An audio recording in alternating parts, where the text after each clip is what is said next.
Joining us live now is the man that you just heard in that clip, Colorado Congressman and presidential hopeful. We have with us Tom Tancredo is back with us. Congressman, good to see you. Thank you for being here. Good to see you too, my friend. Appreciate it. A little back and forth, a little more intramural squabbling. There was. I think that you guys now have more one-liners from this one than you've ever had before to use and replay. And that's great.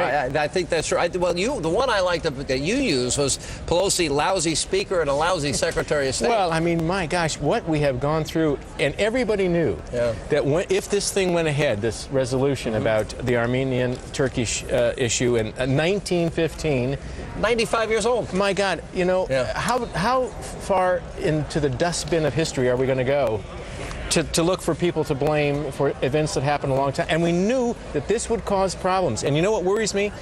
They knew that this would cause problems for us in Iraq, because we used Turkey to fly over, resupply, all that, right. and they didn't care. They were going to bring this thing up anyway. This is a real.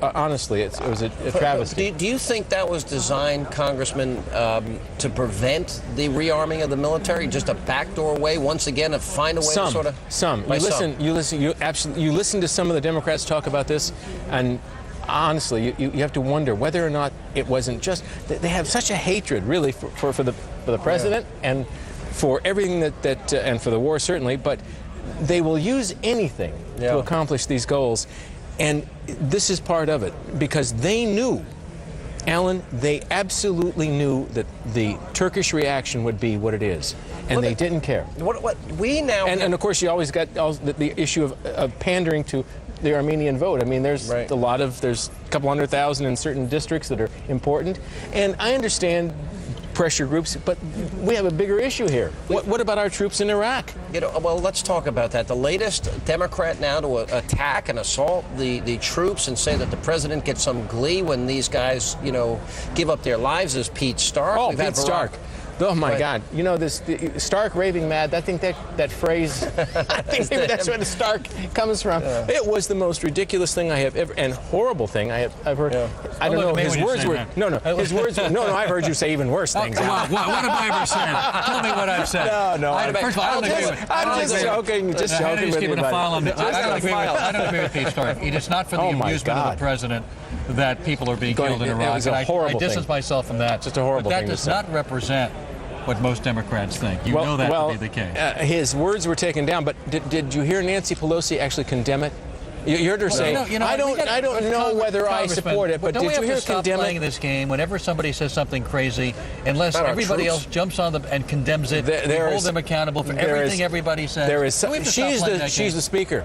She's the speaker. She is the leader of the House. She's the leader of the Democrats. She has a responsibility. Every crazy right-wing nutty thing everybody said on the right. I can't remember anything like that. Oh, no, it's never happened. I mean, you have to condemn every crazy thing you guys on the right say. Cannot remember anything of that nature. You know, the only thing I'm going to tell you tonight. Now, the only thing that I'm a little disappointed in, you guys, is that I will have more time in this discussion with you than I had in the entire debate. All right. Now I know I'm a second-tier candidate and all that sort of thing, but it's not that Tom Tancredo needs to be heard, but I have to tell you that the issue that I think that was not addressed, was not brought forward because the questions weren't there, like the last time Fox did this, were issues and questions about this immigration problem that I believe with all my heart it has to be discussed. Congressman, let me ask you something. You guys, you talk about this almost every debate. I try my best. Do you risk being a one-issue candidate? You know what? Because that's all you seem to want to talk about. If that's what you're going to say to me, that you're a one-issue candidate, first of all, I'll say, well, at least I have one. and secondly, I will tell you, a broader platform than just immigration, right? And secondly, we're talking about, Alan, we're talking about the country here. This is so big. And I don't even have time, I'm sure, in this interview to get into the scope of it. But it's not just a question of jobs. We've got a war, we've got an economy, we've got health care issues, we've got Social Security, we've got a whole bunch of other things that have to be dealt with. None of that will matter if we don't have a country left. And I'm telling you that this is exactly how dangerous this issue is. Isn't that alarmist rhetoric? No, my God. Without a country left, this idea that we're being Do you believe that I would actually suggest this if I did not, from the bottom of my heart, consider this to be the most dangerous domestic policy threat we have.